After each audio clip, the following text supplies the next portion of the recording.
Roots of Bharat में आज हम शरद पूर्णिमा के महत्व को समझेंगे।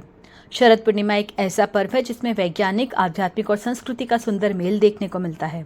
यह निस्वार्थ भक्ति और ईश्वरीय प्रेम की खोज का प्रतीक होने के साथ साथ स्वास्थ्य और प्रकृति के संतुलन का भी द्योतक इंडिकेटर है। इस दिन चंद्रमा पृथ्वी के सबसे निकट, सबसे पास होता है, जिससे उसकी शीतल किरणें विशेष प्रकार के मिनरल्स और ऊर्जा तत्व, एनर्जी एलिमेंट्स के साथ पृथ्वी पर पड़ती हैं। वैज्ञानिक मानते हैं कि दूध में मौजूद लैक्टिक एसिड चांदनी की शक्ति को आसानी से सोख लेता है, जबकि चावल का स्टार्च इस प्रक्रिया को और प्रभावी बना देता है।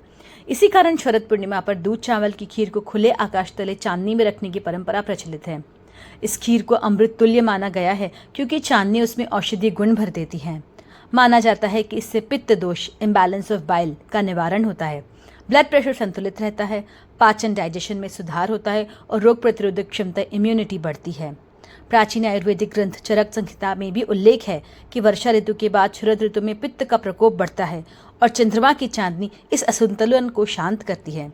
यही कारण है कि इस दिन सफ़ेद वस्त्र पहनना, गाय के दूध से बनी खीर और चांदी के बर्तन का प्रयोग करने की परंपरा है। इस प्रकार शरद पूर्णिमा केवल आध्यात्मिक पर्व ही नहीं, बल्कि स्वास्थ्य, प्रकृति और विज्ञान से जुड़ा एक जीवन उपयोगी उत्सव भी है। देश और सनातन धर्म से जुड़ी और जानकारी के लिए रूट्स ऑफ भारत को लाइक करें, चैनल को सब्सक्राइब करें और शेयर करके दूसरों तक भी ये जानकारी पहुंचाएं।